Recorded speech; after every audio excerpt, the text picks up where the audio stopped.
I remember the crash with eerie clarity, even though I had no idea I was about to experience something that would change my life forever. The moment it happened felt almost slow motion, like everything was happening in an alternate reality, but I couldn't stop it. The sound of metal twisting, the rush of air, and the impact of everything crashing down. For a few moments, I was aware of nothing, just darkness, like I had been swallowed whole by the void. There was no pain, no fear, just an emptiness that felt endless. Then, suddenly, the quiet seemed to break, and I was pulled into a different kind of awareness. I could sense my own presence, my spirit, it seemed, floating above the chaos that was my body, now crumpled in the wreckage below. It was strange, as if my soul had detached from the physical world, freed from the confines of flesh and bone. I didn't understand it at first, the disorientation overwhelming me. But as I tried to focus, I realized I was no longer alone. A figure, radiant and indescribably beautiful, stood before me. The air around this being shimmered, a glow that wasn't quite light, yet filled with warmth and peace. I was drawn to it, unable to look away. The figure spoke, and it was as though every word was imprinted on my very soul. You have crossed the threshold, child. The world you once knew is no longer your own. But this moment is not the end. It is the beginning. I wanted to respond, but my thoughts were scattered. Was this real? Was I dead? There were so many questions, but the figure's presence was overwhelming in its calm. It radiated not only peace but an understanding that reached deep into the parts of me I hadn't even known existed. You are in a place beyond time, the figure continued, but your journey is far from over. It is only now that you will begin to see the truth of the world and the destiny of humanity. A flood of emotions washed over me, but the one that stuck out the most was fear. I felt small in the face of whatever this being was, something greater than anything I had ever experienced, something beyond my comprehension. But that fear was balanced by an unexpected sense of trust. It was as though I knew this figure, like I had always known it, even though it was a presence unlike any other. The figure's voice was gentle, but carried an authority that I could not deny. There are dangers ahead, child. The world you knew will soon be reshaped by forces beyond your control. It will be a time of great upheaval. But do not fear, for there is a way through it, a path that leads beyond the darkness. I felt an overwhelming urge to understand, to grasp the deeper meaning of these words. My mind raced as I thought about my life, the choices I had made, the things I had seen in the world. Was this some kind of warning? Was I being prepared for something to come? The figure seemed to read my thoughts, or perhaps it was simply the nature of this encounter, but I felt an intense clarity wash over me. You must prepare yourself, spiritually, for the trials that are ahead. The world will tempt you with false promises, with the allure of convenience and safety, but these things will lead you astray. The world will be reshaped, and in its reshaping, the very core of humanity will be tested. At those words, something inside me stirred. The world reshaped? False promises? I had heard whispers, snippets of conversation here and there, things that didn't make sense, things about a coming system, a global network where everyone would be tracked, monitored, controlled. At first, they sounded like conspiracy theories, absurd to think about. But now, standing before this divine figure, those whispers seemed far less distant. Trust in me, the figure said, reading the turmoil in my heart. The strength you need will not come from the world's systems. It will come from your faith, and that faith will be the shield you must carry into the days to come. I wanted to ask more, to understand better, but the words didn't come. The figure seemed to know, and with a compassionate smile, it spoke again. Your heart is ready, though your mind is not, and that is why you have come. You are here to learn, to see what many cannot see, and you will return, not with fear, but with strength, to share what you learn. The light around the figure seemed to pulse as if it was alive, and I felt my own being drawn into that warmth. I could sense that this moment, whatever it was only the beginning of something much larger, something beyond my comprehension. The peace I felt was so profound, so comforting, that I almost didn't want to leave it. But, As the figure's voice continued to resonate within me, I knew that I had no choice. The journey ahead awaited me. You will learn of the path that lies ahead. You will see the choices that will shape the world's future, the figure said. But know this, child, there is always a choice. Even in the deepest darkness, there is light. The world around me seemed to shift again, fading as though I was being pulled from this place, back to the world I once knew. My awareness of the divine presence began to blur, but I held on to that peace, to those words. They were a lifeline in the sea of confusion and fear that threatened to overwhelm me. I was not alone. The figure had made that clear. I felt my body again, as if the threads that had pulled me away from it were gently being rewoven. My eyes fluttered open in the hospital room, the bright lights above me a stark contrast to the soothing glow I had just experienced. The noise of machines, the sterile smell of antiseptic, and the coolness of the room pulled me back into the harshness of reality. But even as I lay there, still shaken by what had happened, I knew that something had changed in me. I had been shown a truth that would forever alter the way I saw the world. I didn't understand all of it yet, but I knew this.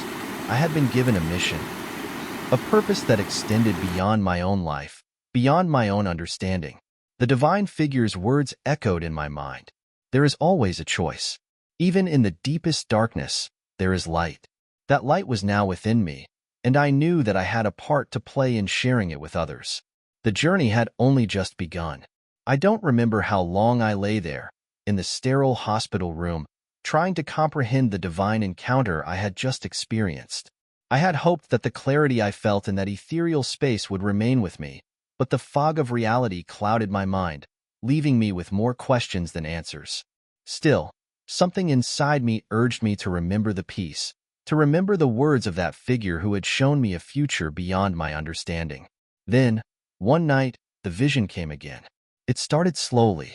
I was standing in a vast city, one that felt familiar but also completely foreign.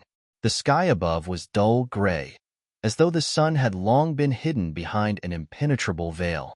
The streets were filled with people, walking, talking, rushing from one place to the next, their eyes glued to their devices. Screens everywhere, flashing images, news updates, advertisements. It was as if the world had become a constant barrage of information, a relentless stream that never stopped.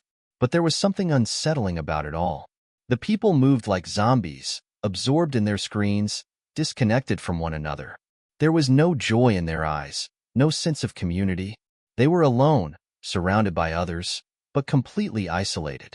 It was as if their lives had been reduced to data, to be consumed and processed by the machines that governed them. I tried to reach out, to speak to someone, but my voice was drowned out by the noise. No one seemed to hear me. In fact, it was as if I didn't exist in this world at all. The people walked by, oblivious to my presence, as if I were a ghost, a mere observer in a place where human connection had been lost. Then, the figure appeared again, standing beside me as if it had always been there. The warmth of its presence was a stark contrast to the coldness of the world around us. It didn't need to speak at first. I could feel its understanding, its compassion, and somehow, I knew that this vision was meant for me alone. "This is the future of the world, child," the figure said softly, its voice like a balm to my troubled heart. "A future where convenience, security, and control are offered in exchange for something precious, something you cannot afford to lose." I watched as the figure led me through the city, showing me glimpses of society's slow transformation. First, it was small things, people eagerly accepting new technologies, each one promising to make life easier. Smart homes, health monitors, biometric identification, all woven into the fabric of daily existence. At first, it seemed harmless. Everyone was happy. There were no signs of danger, no warnings of the road ahead. But then, it became clearer.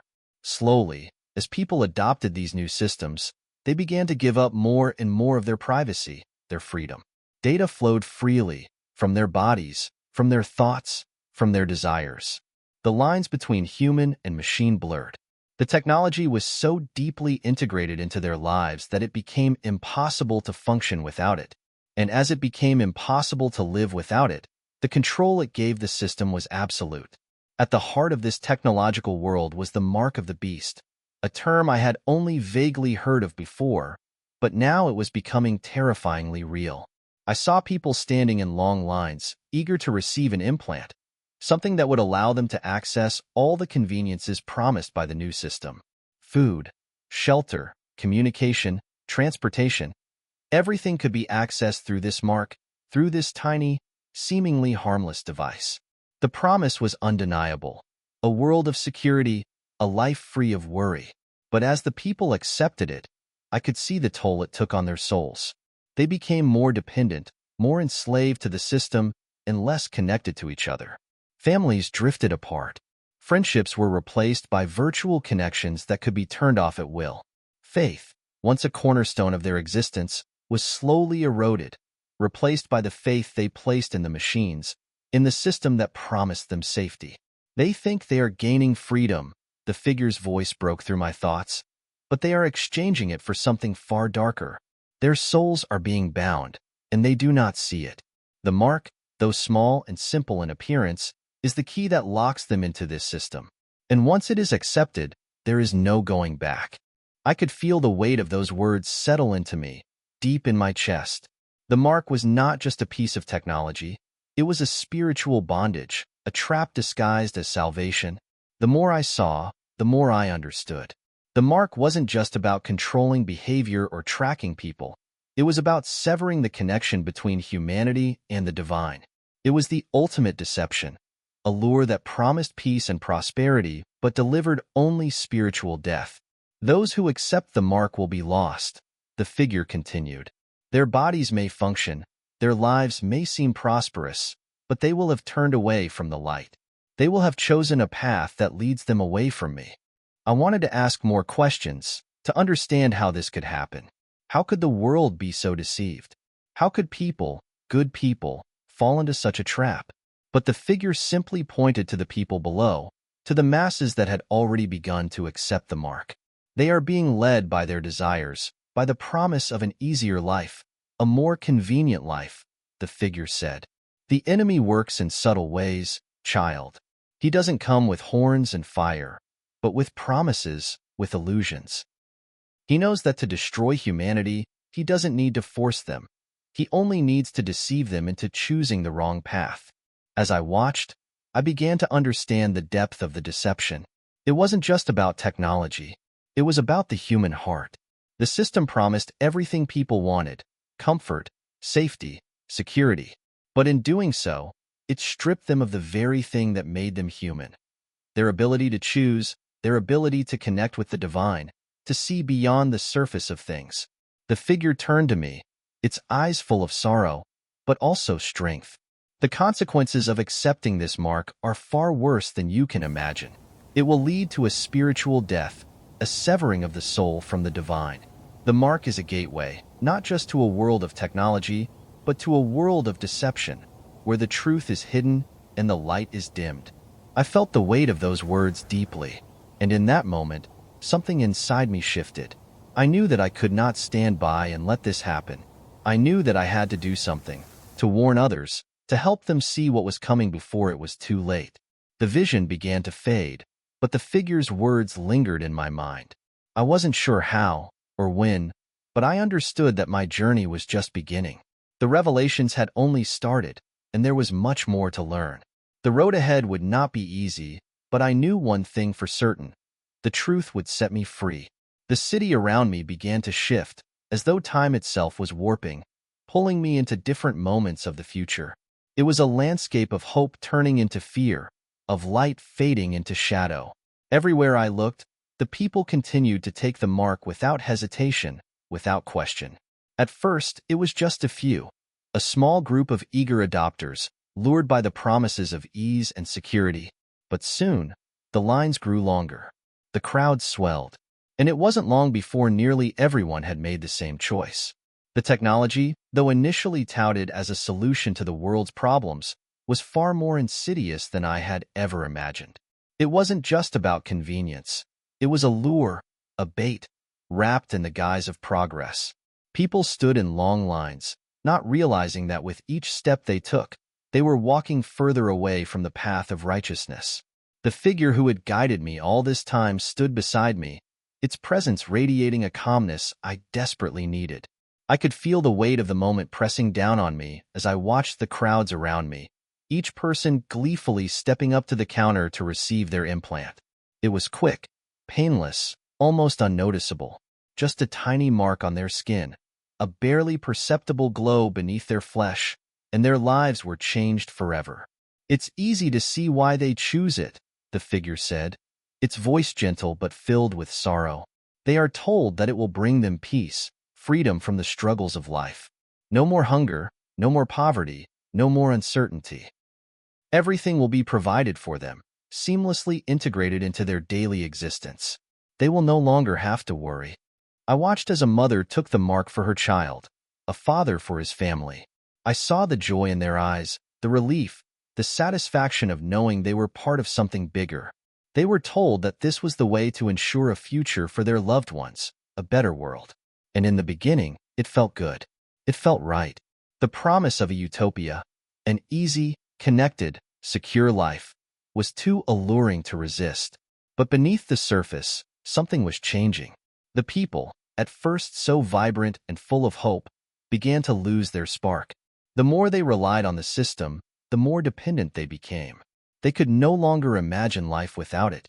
And as their dependence grew, so too did their conformity. They no longer made their own choices. They followed the system's dictates, obeying its commands without question. The mark had become the key to their survival, but it had also become their prison. As I continued to witness this, I began to understand the subtlety of the deception. The mark was not forced upon anyone, not in the way I had once feared. It was a choice, yes, but it was a choice that was carefully manipulated, wrapped in layers of persuasion. People were not coerced to take it. They were convinced they needed it. They were told it was the only way to keep up with the rapidly changing world, the only way to protect themselves and their families. They were promised that life without it would be impossible, that they would be left behind, cast out, and forgotten. "The deception is in the subtlety," the figure continued, its voice heavy with sadness. "It doesn't come as an obvious evil. It's not something to fear openly, but something to be desired. The enemy knows that if he makes the mark too obvious, too repellent, people will resist. But if he makes it seem like the only logical choice, the only way forward, they will follow it without a second thought." I looked at the faces around me, happy, fulfilled, oblivious. But beneath their smiles, I saw the emptiness growing. There was a hunger in their eyes, not for food, but for meaning. The more they consumed, the more they followed the system, the less they had left inside. The promise of security and ease had taken everything from them, everything that mattered. "People will believe they are making the right choice," the figure said, "but they will be deceived. The enemy does not reveal his intentions right away. He waits until it is too late, until the chains are already on their wrists, until the heart has already turned." I felt a pang of deep sorrow. I could see it clearly now, the trap that had been set. The mark wasn't about technology alone. It was about control. The people were being given a semblance of freedom, but it was a false freedom. The system, though seemingly perfect, was eroding the very fabric of society. Relationships were falling apart, faith was growing weak, and love was being replaced by an empty craving for more. More convenience, more comfort, more of what the system promised. The figure continued to guide me through the city, showing me the ripple effects of the mark's acceptance. Families were torn apart. Children no longer knew the value of hard work or sacrifice, for everything was given to them on a silver platter. The spiritual void that grew with each passing day was palpable, as if the very soul of humanity was being swallowed up by the machine. "But how?" I asked, my voice trembling with disbelief. "How can they not see what's happening? How can they be so blind?" The figure's eyes softened, filled with a deep compassion. "The enemy works in the heart. He preys on the deepest desires, the need for safety, the longing for peace. He knows that most people will not choose evil outright, but they will choose what seems to be good. It is the illusion of goodness that deceives them." I felt a deep unease settle within me. I realized then that it wasn't just about technology. It was about the human heart, its weaknesses, its vulnerabilities. The mark wasn't a single, obvious choice. It was the culmination of 1,000 small decisions, 1,000 compromises made in the name of convenience and security. Each step was subtle, each decision seemingly harmless, until the person found themselves so entangled that escape seemed impossible. As I looked around, I began to see the true cost of the mark. The people were not only losing their connection to each other, they were losing their connection to something far more important, their connection to the divine. The more they relied on the system, the less they relied on faith. The more they looked to technology for answers, the less they looked to their hearts, to their souls, to the truth. Their faith will be tested, the figure whispered. The true battle is not against the mark itself, but against the temptation to trust in it, to trust in what the world offers, instead of what the divine provides. This is the greatest test humanity will face, to choose faith over convenience, to choose light over the darkness that seems so tempting. I shuddered, the weight of these words pressing heavily upon me. I didn't know how to stop it, how to warn the world. But I knew one thing. I had to share what I had seen. The path was being laid out before me, and I couldn't ignore it. The deception was so subtle, so alluring, that I knew many would be deceived. And that knowledge filled me with a deep sense of responsibility. I could feel the divine presence beside me, stronger now, urging me forward. There was still much to learn, but I knew that I had been given this glimpse of the truth for a reason. The time to act was coming, and I had to be ready to face the challenges ahead. The weight of what I had witnessed pressed heavily upon me, and for the first time, I truly understood the responsibility that had been given to me. The visions of the future, the mark, the system, the subtle erosion of faith, left me with a deep sense of urgency. But even amidst the darkness of these revelations, there was a flicker of light, a guiding hand urging me towards something more. I turned to the figure beside me, its presence as constant and peaceful as ever. "What do I do now?" I asked, my voice tinged with a mixture of fear and resolve. "How can I help? What is the way forward?" The divine figure's gaze softened, filled with understanding. "Now, you must focus on what you can control. The world is changing, and it is true that many will be lost, deceived by the promises of the system. But you, my child, you are called to a different path. A path of spiritual growth, of resilience, of building what will endure when everything else falls away." I felt the weight of those words. There was no easy answer, no quick fix. But there was a way forward, and it began with the heart. "You must begin with yourself," the figure continued. "Your faith must be your foundation. When the world is shaken, it is your connection to the divine that will hold you steady. Strengthen your relationship with God. Pray with sincerity. Seek wisdom, not from the fleeting distractions of the world, but from the eternal truths that reside within your heart. The storms will come, but those who are rooted in their faith will not be moved." I closed my eyes, letting the words settle within me.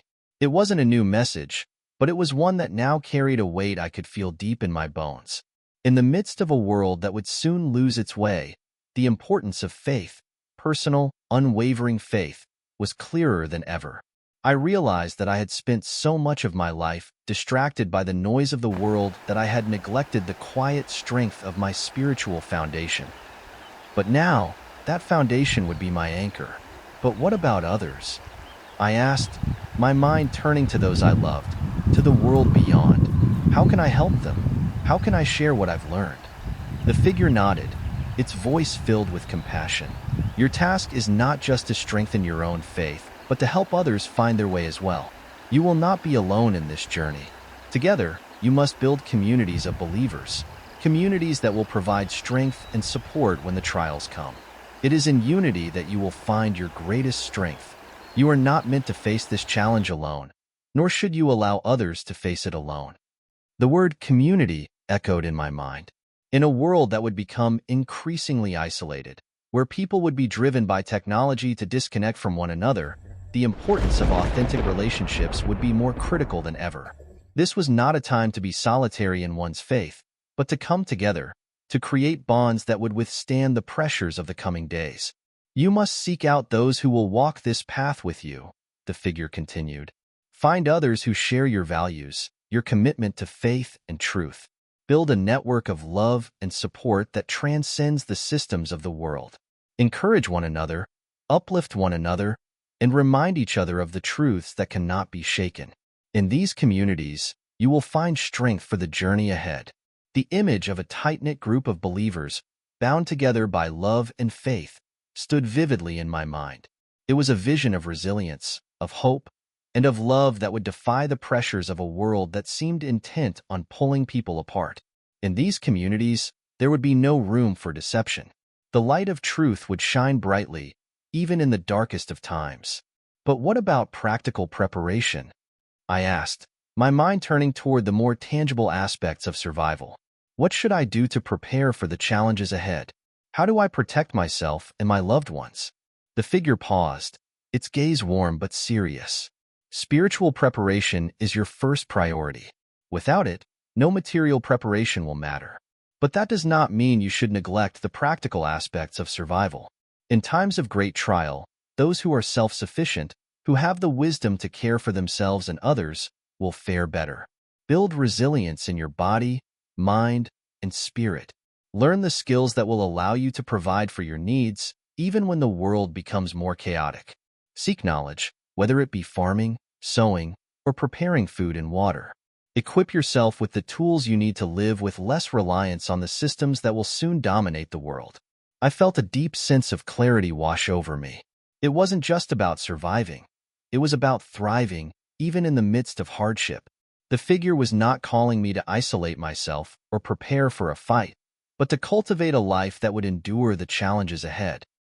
It was about simplicity, self-reliance, and the ability to care for others, no matter how difficult the circumstances. Share this wisdom with those you love, the figure added. Help them understand that the systems of the world will not be enough to sustain them in the long term. Teach them the value of faith, community, and self-reliance. The seeds you plant now will bear fruit in the days to come. I nodded, understanding the gravity of this task. I couldn't simply focus on myself. I had to share what I had learned. I had to spread the message of hope, of faith, of spiritual preparedness. There was so much to do, so much to prepare for, and I couldn't do it alone. But I was not alone, not really. I had the guidance of the divine, and I had the strength that came from knowing I was not walking this path alone. Together, with others who understood the urgency, we would stand strong. As the figure's words echoed in my heart, I felt a profound sense of peace. I was no longer overwhelmed by the weight of the future. I was clear on my purpose. Spiritual growth, community building, and practical preparedness were the pillars upon which I would stand. And I would share these lessons with others, so they, too, could stand firm when the storms came. Remember, the figure whispered, in the face of darkness, your light will shine brightest. Trust in your faith, in your community, and in the knowledge you've gained. This is the way forward. This is the path of hope. With that, the figure's presence began to fade, leaving me with a deep sense of peace and a renewed sense of purpose. I wasn't alone, and with each step, I would continue to share this wisdom, preparing myself and those around me for what lay ahead. As the figure's presence began to fade, I felt a sudden emptiness, a vast and overwhelming silence that stretched endlessly before me. The peace I had felt moments before seemed to slip away, and I was left in a quiet void, as though suspended between two worlds, one behind me and one ahead. I turned toward the figure, but it was no longer there. The light that had once surrounded me dimmed, retreating into the shadows. And yet, I knew I had not been abandoned. I could still feel the warmth, the love, the sense of deep knowing that had filled my heart. The divine figure had left me with a message that was now etched into the very core of my being. But I wasn't sure what to do with it. How could I possibly share these truths? How could I bring light into a world that seemed to be crumbling under the weight of its own illusions? I found myself standing on the edge of something profound, an understanding that the world as I knew it would soon change in ways I couldn't fully comprehend. I had witnessed the rise of the system that would control so many, the slow erosion of faith, the subtle deceptions that would lead so many away from the truth. And yet, despite the weight of these revelations, there was one thing that remained: hope. The divine figure's voice echoed in my mind once more, as if speaking directly to my heart. Do not despair, my child. Though the world may grow darker, there is always hope. Even in the deepest shadows, the light can be found. The truth you carry within you is not just for the moment, but for the world to come. There will be those who listen, those who hear the call, and they will rise. Revival is possible, even when it seems impossible. Salvation is never beyond reach. Those words, simple yet profound, filled me with a strength I had not known before. Revival, salvation, these were not mere ideas. They were truths I could hold on to, truths that transcended the darkness that would soon descend. There would be those who would choose the light, who would stand firm in their faith, even when the world seemed to crumble around them. I could be one of those people. We could be one of those people. The figure had not promised that the future would be easy. There would be suffering, challenges, and deep trials ahead. But what had been made clear to me was that no matter how dark it became, there was always a way out, always a way to choose the light over the darkness. The key was not in the world's systems or conveniences, but in our hearts, in our faith, and in our willingness to hold on to what was eternal. I took a deep breath, feeling a renewed sense of clarity. I had learned that survival in this coming world would not be about avoiding suffering, but about standing firm in faith, building strong communities, and sharing the light of truth. I could no longer afford to be passive, to wait for someone else to act. The time to prepare, to act, to share this message of hope was now. And then, in the stillness, I felt a shift, a subtle yet undeniable pull. I knew my time in this other realm was coming to an end. I could feel my body calling me back. I had been given a glimpse into the future, a warning, a guide for the road ahead. Now, it was time to return. I didn't want to leave. Part of me longed to stay in the presence of such peace, to be enveloped in that love and wisdom forever. But I understood. My journey was not finished yet. My mission, the one I had been entrusted with, had only just begun. As I felt my consciousness beginning to slip away from that divine realm, I heard the figure's voice one last time, its tone soft but filled with immense power. Go now, with courage and with faith. You have been shown the way, and you will not walk it alone. The world may grow darker, but the light within you will never fade. Stand firm, hold fast to what is true, and never forget. There is always hope. There is always a way. And then, as quickly as it had begun, the presence was gone. I was back. The world I had known, with its hustle, its noise, its distractions, greeted me once more. But I was different. The overwhelming sense of peace had not left me. It had woven itself into the very fabric of my being. I felt as though I had returned from a long journey, one that had reshaped my heart, my purpose, my understanding of what truly mattered. I opened my eyes. The familiar surroundings of my life were there, but they no longer felt the same. The world, I realized, was no longer my home. The distractions, the comforts, the petty struggles, all of it seemed so insignificant now. What mattered was the truth I carried within me, the mission I had been given. I wasn't sure what the future would hold. I didn't know how or when the world would begin to change. But I knew now that I could face it, with faith, with strength, and with the understanding that even in the darkest of times, there was always the possibility of revival. I looked out at the world around me, knowing that I had been sent back not just to survive, but to bring light into the darkness. There was a great work ahead, and though it would not be easy, I knew that I wasn't walking it alone. With each step, I would share the lessons I had learned, preparing myself and others for the trials ahead. There was hope, there was salvation, and I would carry that truth with me, no matter what came.